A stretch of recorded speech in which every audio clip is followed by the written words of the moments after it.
Hello again, it's Brian Demay. Welcome to Wine Wednesday Live. Thank you so much for joining me.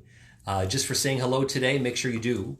Give me a like, give me a comment. If you have any questions, put them down there in the comments field because you could win a very nice prize. Once again, we are sponsored this week by the Cincinnati International Wine Festival, and I have 2 tickets to the grand tasting of your choice. You could go to the Friday session or the Saturday session next week at the Duke Energy Convention Center with over 100 wineries, unlimited tastings, and it is an incredible event, and it helps charity as well. And it's in its 31st year, and you're welcome to join me and a bunch of others at the Cincinnati International Wine Festival. Winefestival.com if you want information, but let me know you're here watching this video because by this time tomorrow, I will have chosen somebody who has made a comment or given me a like to win 2 tickets absolutely free. That is a $150 value. Pretty good prize, so don't miss out. Today we're talking about a true legend, a giant in the wine world. His name, Mike Grgich. And you may not know who he is yet, but I'm going to fix that today on Wine Wednesday Live. Mike Grgich, probably more than any other guy in the history of wine, specifically California wine, really put Napa Valley on the map, the worldwide wine map. And I'll tell you about that in a minute. Hello, Kathy. But first, Mike Grgich is a Croatian immigrant, still with us, by the way, 99 years old. And he wanted a life of wine, he knew, at a very early age, but he wanted to get away from communist rule in what was then Yugoslavia. So basically what he started to do after his studies in enology was start sending out resumes. Hello, Evelyn and Mary. And he just wanted to get out of Yugoslavia and find himself a career in wine. So he started sending out resumes, making calls, trying to see where he could go. And eventually, after working some odd jobs along the way, he was offered a job in 1958 at tiny Chateau Sovereign in Napa Valley. So he moved to America with all his worldly possessions, which basically fit into one suitcase. And he started working his way up, and he certainly did. Hello, Heidi. He eventually, after catching the eye of several of the different wineries in Napa at the time, found himself working with Robert Mondavi himself. And he helped craft some of California's best Cabernet in the early 60s. But he wanted to be a winemaker himself. He was doing, I've mentioned this before, Dave Finney said the same thing last week. A bunch of these people realized what they wanted to do was craft their own wine. They did not want to work for somebody else. And Mike Grgich was the same. So eventually, after working with some of the, at the time, the biggest wineries in Napa, some of the legendary wineries in Napa, including Robert Mondavi, he decided that he wanted to be the guy, the winemaker. So he was offered the chance at a discount to work for James Barrett, who hired him at Chateau Montelena.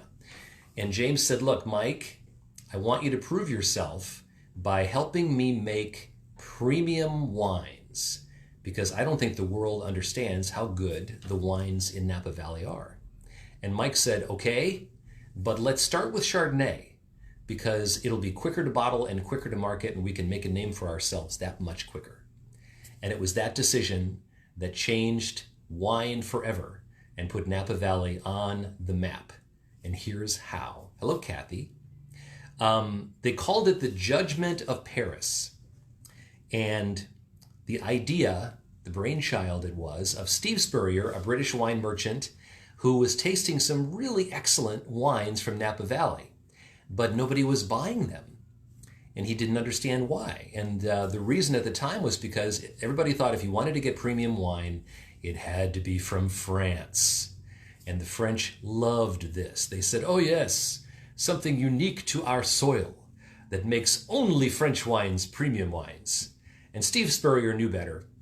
So he decided to stage a contest. He was going to bring over these wines from Napa Valley and pit them directly against the best wines. Why did that happen? The best wines from, why is my little thing coming down? That's weird. was right in the middle of a really good story, too. I think I have it arranged. Okay. Right in the middle of Paris is where this took place.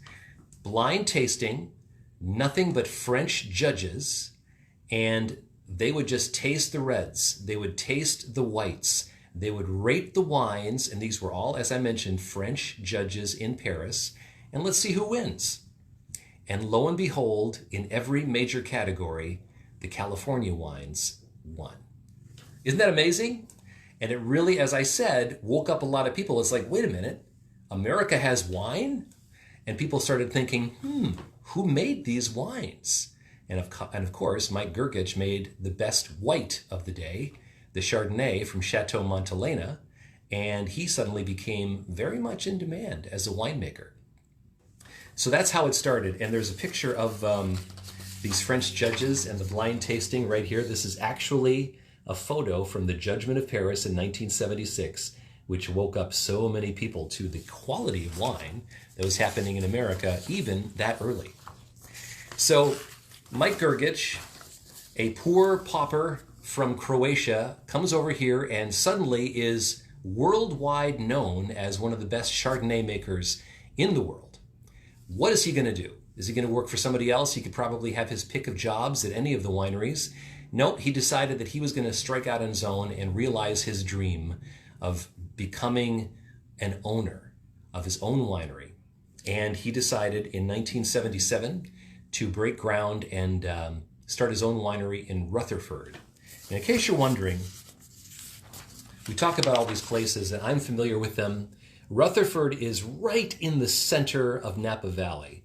You've got Oakville down here, Yountville, Rutherford is right there, Grgich Hills right there. That is where the first winery was founded by Mike Grgich. And once again, here he is. And he has this unique personality. And I found out about Mike Grgich and Grgich wines a few years back. My wife and I attended a tasting featuring Grgich wines. We bought his book, which talked about the Judgement of Paris, and we came away with a Mike Grgich bobblehead. So the guy also knows how to market himself. So what did he do? He started his own winery called Grgich Hills. And when I first started hearing about this, I thought, where are the Grgich Hills? But the reality is Mike Grgich he put all his money into buying 20 acres in Rutherford with Austin Hills, a coffee magnate from Hills Company Coffee, and they went in together and formed Grgich Hills Winery.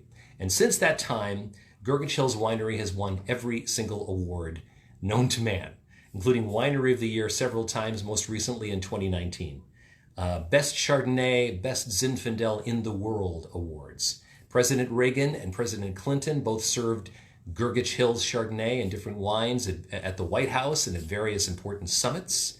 He's won gold medals galore. Grgich Hills is a legendary winery. Now, normally, I would not pay $45 for a bottle of Chardonnay. But I thought, since we're featuring in honor of the International Wine Festival coming to Cincinnati next week, these giants of wine, that today I would break down and try something from the King of Chardonnay, which is what he's been known for. That's what his bobblehead says. Mike Grgich, the King of Chardonnay. So how does this taste? Is this the same guy who came through and took the world by storm at the Judgement of Paris? Yes, it is. Is he still in charge of the winery, this 99-year-old guy? Basically, he and his family still run it. And they've expanded from the initial 20 acres, I wrote this down, now they own 360 vineyard acres in Napa Valley, and they are one of the largest biodynamic wineries in the country. Organic farming, no chemical fertilizers or herbicides, and for the most part, they use solar for power. So not only is he a well-known winemaker and a legend in Napa Valley wine, but he's also a careful steward of the land. So here we go. This is the 2018 Grgich Hills Chardonnay. Very bright straw color. And it is not an overly oaked Chardonnay. The Grgich way is more old world style. So there is oak. It is aged in oak, but it's not those big, buttery, overdone Napa Valley Chardonnays that dominated in the 90s. Much different, much more floral. Very, very aromatic. I mean, this does not smell like a typical Chardonnay. This smells very citrusy. Green apple, nectarine. Really, really, really fresh. It almost smells like sweet tea, like a jug of sweet tea, and something nutty at the end. I'm not sure what that is, but some sort of nuttiness to it, which is probably due to the oak in part. Let's see how this tastes, shall we? This has been chilling for about an hour and a half. Let's see how my first Grgich Hills, actually my second, Grgich Hills Chardonnay tastes. Cheers.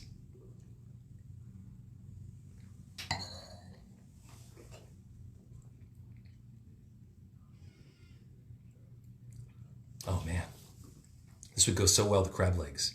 Crab legs, yes. Okay, this has an incredibly long finish, first of all. Green apple, lemon, of course. Let's see, I've got peach, like a white peach.